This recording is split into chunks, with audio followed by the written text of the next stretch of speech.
The Philosophical Scripture Essays, first series, is brought to you by Not a Prophet org, the place on the internet to find spiritual guidance powered by artificial intelligence.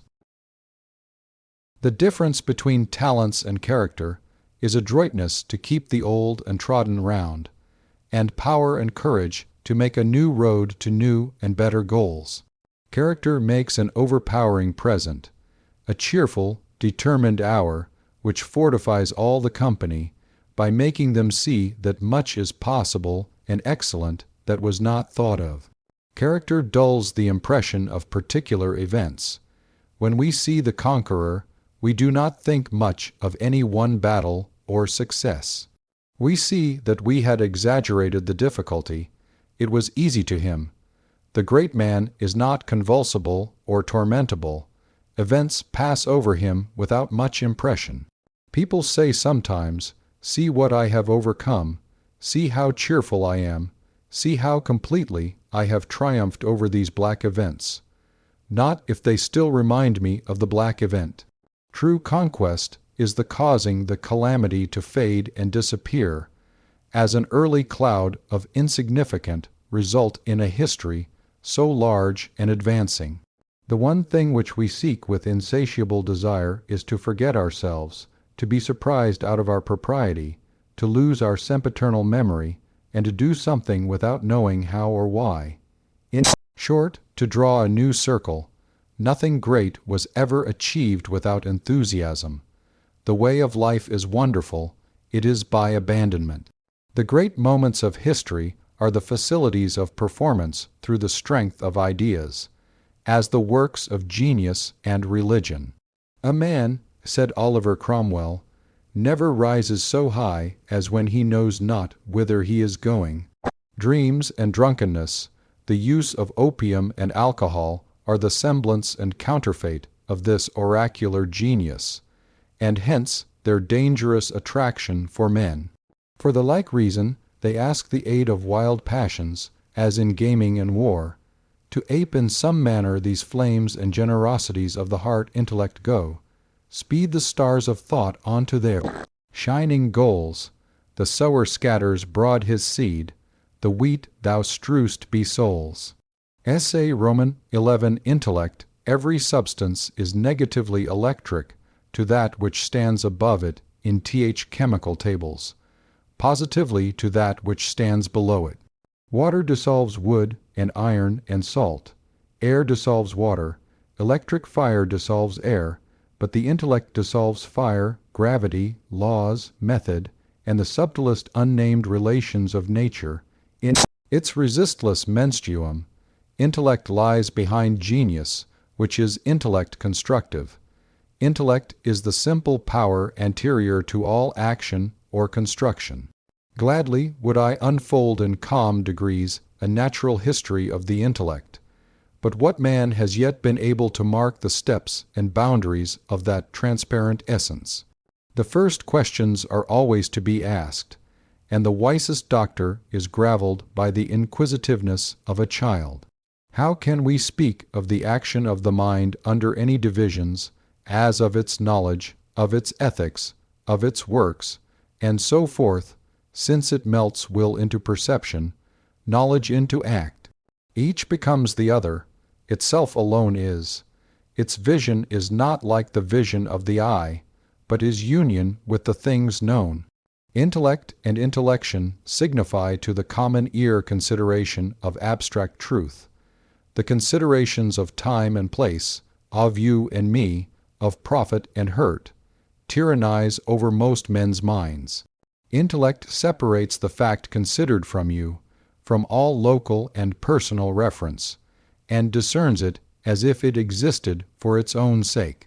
Heraclitus looked upon the affections as dense and colored mists. In the fog of good and evil affections, it is hard for man to walk forward in a straight line. Intellect is void of affection, and sees an object as it stands in the light of science, cool and disengaged. The intellect goes out of the individual, floats over its own personality, and regards it as a fact, and not as I and mine. He who is immersed in what concerns person or place cannot see the problem of existence. This the intellect always ponders. Nature shows all things formed and bound. The intellect pierces the form, overleaps the wall, detects intrinsic likeness between remote things, and reduces all things into a few principles. The making of fact the subject of thought raises it. All that mass of mental and moral phenomena, which we do not make objects of voluntary thought, come within the power of fortune. They constitute the circumstance of daily life. They are subject to change to fear and hope. Every man beholds his human condition with a degree of melancholy. As a ship aground is battered by the waves, so man, imprisoned in mortal life, lies open to the mercy of coming events. But a truth, separated by the intellect, is no longer a subject of destiny. We behold it as a God upraised above care and fear. And so any fact in our life, or any record of our fancies or reflections, disentangled from the web of our unconsciousness, becomes an object impersonal and immortal. It is the past restored, but embalmed. A better art than that of Egypt has taken fear and corruption out of it. It is eviscerated of care. It is offered for science. What is addressed to us for contemplation does not threaten us, but makes us intellectual beings. The growth of the intellect is spontaneous in every expansion. The mind that grows could not predict the times, the means, the mode of that spontaneity. God enters by a private door into every individual. Long prior to the age of reflection is the thinking of the mind. Out of darkness, it came insensibly into the marvelous light of today.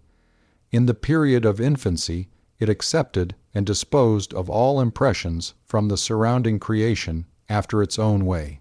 Whatever any mind doth or saith is after a law, and this native law remains over it after it has come to reflection or conscious thought. In the most worn, pedantic, introverted mentor's life, the greatest part is incalculable by him, unforeseen, unimaginable, and must be, until he can take himself up by his own ears. What am I? What has my will done to make me that I am? Nothing. I have been floated into this thought, this hour, this connection of events, by secret currents of might and mind, and my ingenuity and willfulness have not thwarted, have not aided to an appreciable degree. Our spontaneous action is always the best. You cannot, with your best deliberation and heed, come so close to any question as your spontaneous glance shall bring you, whilst you rise from your bed, or walk abroad in the morning after, meditating the matter before sleep on the previous night. Our thinking is a pious reception. Our truth of thought is therefore vitiated as much by too violent direction given by our will, as by too great negligence. We do not determine what we will think. We only open our senses, clear away, as we can, all obstruction from the fact, and suffer the intellect to see. We have little control over our thoughts. We are the prisoners of ideas. They catch us up for moments into their heaven, and so fully engage us, that we take no thought for the morrow, gaze like children, without an effort to make them our own. By and by we fall out of that rapture, bethink us where we have been, what we have seen, and repeat, as truly as we can, what we have beheld. As far as we can recall these ecstasies, we carry away in the ineffaceable memory the result, and all men and all the ages confirm it. It is called truth, but the moment we cease to report, and attempt to correct and contrive, it is not truth. If we consider what persons have stimulated and profited us, we shall perceive the superiority of the spontaneous or intuitive principle over the arithmetical or logical. The first contains the second, but virtual and latent. We want, in every man, a long logic. We cannot pardon the absence of it, but it must not be spoken. Logic is the procession or proportionate unfolding of the intuition, but its virtue is as silent method. The moment it would appear as propositions and have a separate value, it is worthless. In every man's mind, some images, words, and facts remain, without effort on his part to imprint them, which others forget, and afterwards these illustrate to him important laws. All our progress is an unfolding, like the vegetable bud. You have first an instinct, then an opinion, then a knowledge, as the plant has root, bud, and fruit. Trust the instinct to the end, though you can render no reason. It is vain to hurry it. By trusting it to the end, it shall ripen into truth, and you shall know why you believe. Each mind has its own method. A true man never acquires after college rules. What you have aggregated in a natural manner surprises and delights when it is produced. For we cannot oversee each other's secret, and hence the differences between men in natural endowment are insignificant in comparison with their common wealth. Do you think the porter and the cook have no anecdotes, no experiences, no wonders for you? Every body knows as much as the savant. The walls of rude minds are scrawled all over with facts, with thoughts. They shall one day bring a lantern and read the inscriptions. Every man, in the degree in which he has wit and culture, finds his curiosity inflamed concerning the modes of living and thinking of other men, and especially of those classes whose minds have not been subdued by the drill of school education. This instinctive action never ceases in a healthy mind, but becomes richer and more frequent in its informations through all states of culture. At last comes the era of reflection, when we not only observe, but take pains to observe, when we of set purpose sit down to consider an abstract truth, when we keep the mind's eye open, whilst we converse, whilst we read, whilst we act, intent to learn the secret law of some class of facts. What is the hardest task in the world? To think, I would put myself in the attitude to look in the eye an abstract truth, and I cannot. I blench and withdraw on this side and on that. I seem to know what he meant who said, "No man can see God face to face and live."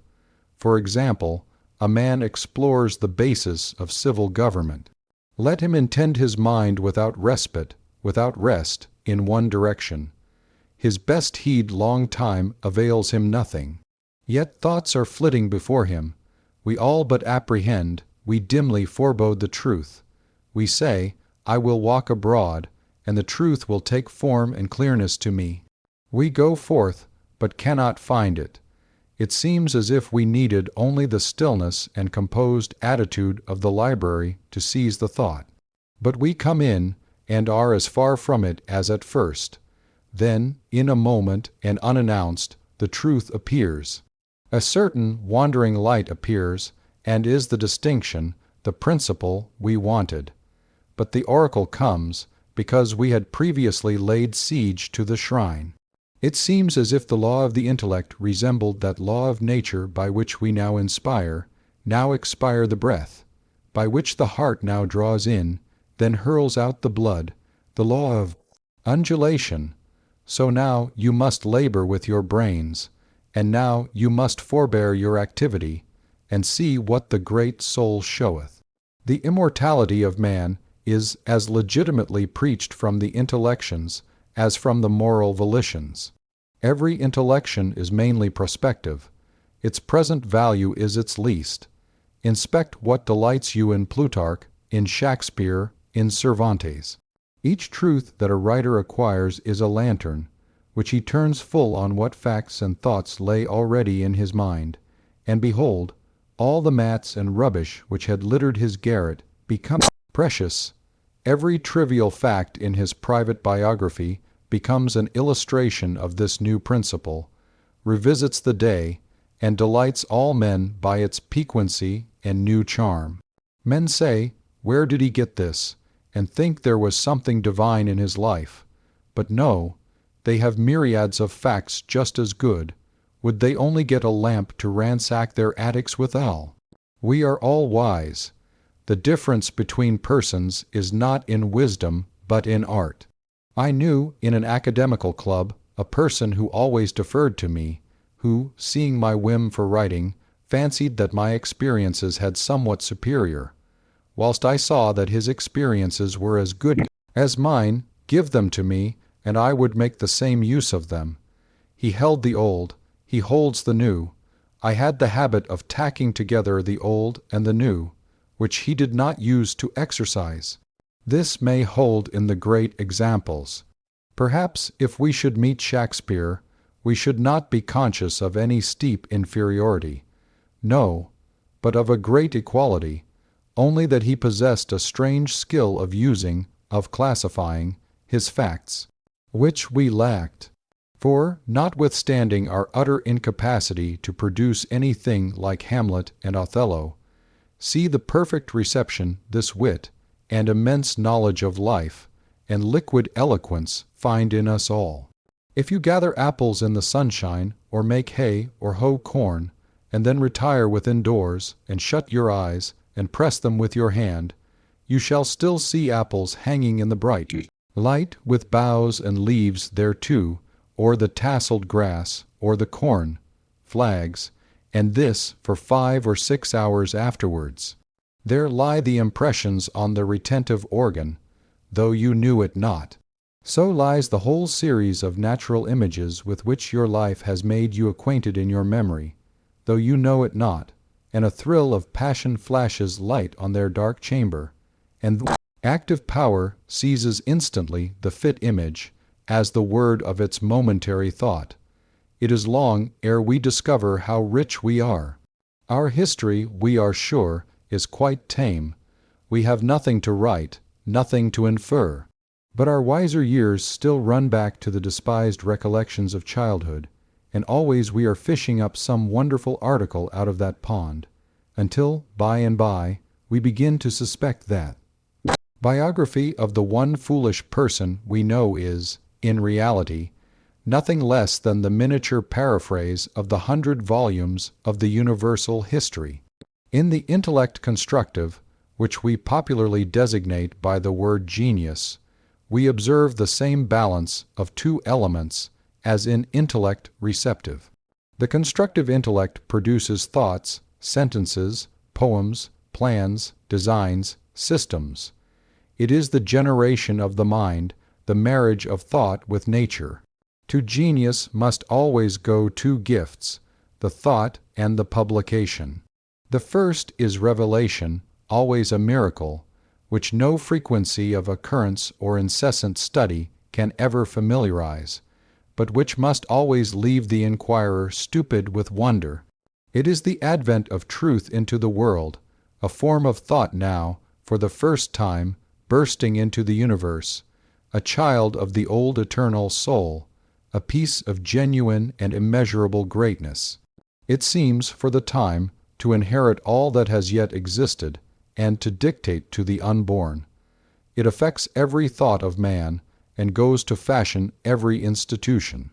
But to make it available, it needs a vehicle or art by which it is conveyed to men. To be communicable, it must become picture or sensible object. We must learn the language of facts. The most wonderful inspirations die with their subject, if he has no hand to paint them to the senses. The ray of light passes invisible through space, and only when it falls on an object is it seen. When the spiritual energy is directed on something outward, then it is a thought. The relation between it and you first makes you, the value of you, apparent to me. The rich, inventive genius of the painter must be smothered and lost for want of the power of drawing. And in our happy hours we should be inexhaustible poets, if once we could break through silence into adequate rhyme. As all men have some access to primary truth, so all have some art or power of communication in their head, but only in the artist does it descend into the hand. There is an inequality, whose laws we do not yet know, between 2 men and between 2 moments of the same man, in respect to this faculty. In common hours, We have the same facts as in the uncommon or inspired, but they do not sit for their portraits. They are not detached, but lie in a web. The thought of genius is spontaneous, but the power of picture or expression, in the most enriched and flowing nature, implies a mixture of will, a certain control over the spontaneous states, without which no production is possible. It is a conversion of all nature into the rhetoric of thought, under the eye of judgment, with a strenuous exercise of choice. And yet the imaginative vocabulary seems to be spontaneous also. It does not flow from experience only or mainly, but from a richer source. Not by any conscious imitation of particular forms are the grand strokes of the painter executed, but by repairing to the fount, head of all forms in his mind. Who is the first drawing? Master. Without instruction we know very well the ideal of the human form. A child knows if an arm or a leg be distorted in a picture, if the attitude be natural or grand or mean, though he has never received any instruction in drawing or heard any conversation on subject, nor can himself draw with correctness a single feature. A good form strikes all eyes pleasantly, long before they have any science on the subject, and a beautiful face sets 20 hearts in palpitation, prior to all consideration of the mechanical proportions of the features and head. We may owe to dreams some light on the fountain of this skill, for, as soon as we let our will go, and let the unconscious states ensue, see what cunning draftsmen we are. We entertain ourselves with wonderful forms of men, of women, of animals, of gardens, of woods, and of monsters, and the mystic pencil wherewith we then draw has no awkwardness or inexperience, no meagerness or poverty. It can design well and group well. Its composition is full of art, its colors are well laid on, and the whole canvas which it paints is life-like, and apt to touch us with terror, with tenderness, with desire, and with grief. Neither are the artist's copies from experience ever mere copies, but always touched and softened by tints from this ideal domain. The conditions essential to a constructive mind do not appear to be so often combined, but that a good sentence or verse remains fresh and memorable for a long time. Yet when we write with ease, and come out into the free air of thought, we seem to be assured that nothing is easier than to continue this communication at pleasure. Up, down, around, the kingdom of thought has no enclosures, but the muse makes us free of her city. Well, the world has 1,000,000 writers. One would think, then, that good thought would be as familiar as air and water, and the gifts of each new hour would exclude the last. Yet we can count all our good books. Nay, I remember any beautiful verse for 20 years. It is true that the discerning intellect of the world is always much in advance of the creative, so that there are many competent judges of the best book, and few writers of the best books. But some of the conditions of intellectual construction are of rare occurrence. The intellect is a whole, and demands integrity in every work. This is resisted equally by a man's devotion to a single thought, and by his ambition to combine too many. Truth is our element of life, yet if a man fasten his attention on a single aspect of truth, and apply himself to that alone for a long time, the truth becomes distorted and not itself, but falsehood, herein resembling the air, which is our natural element, and the breath of our nostrils. But if a stream of the same be directed on the body for a time, it causes cold, fever, and even death. How wearisome the grammarian, the phrenologist, the political or religious fanatic, or indeed any possessed mortal whose balance is lost by the exaggeration of a single topic. It is incipient insanity. Every thought is a prison also. I cannot see what you see, because I am caught up by a strong wind, and blown so far in one direction that I am out of the hoop of your horizon.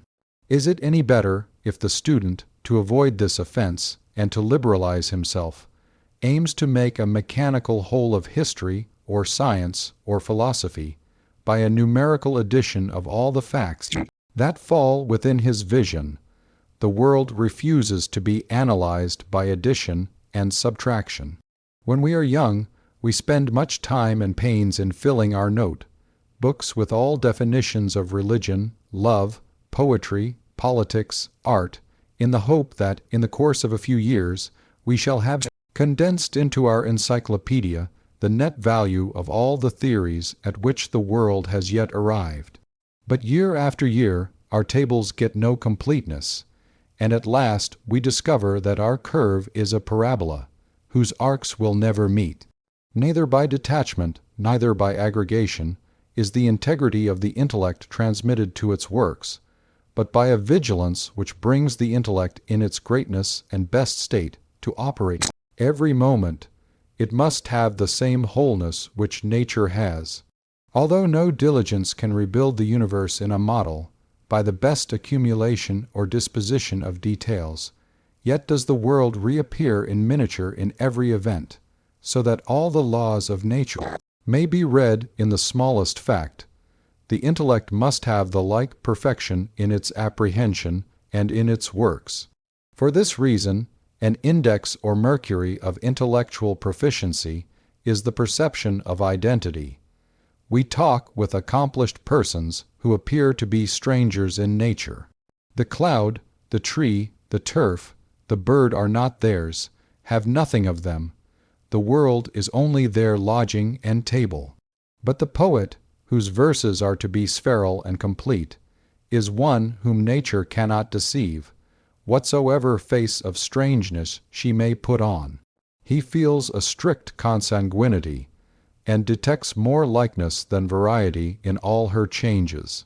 We are stung by the desire for new thought, but when we receive a new thought, it is only the old thought with a new face, and though we make it our own, we instantly crave another.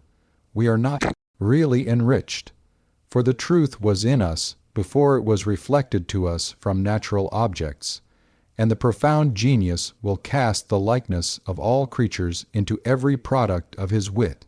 But if the constructive powers are rare, and it is given to few men to be poets, yet every man is a receiver of this descending Holy Ghost, and may well study the laws of its influx.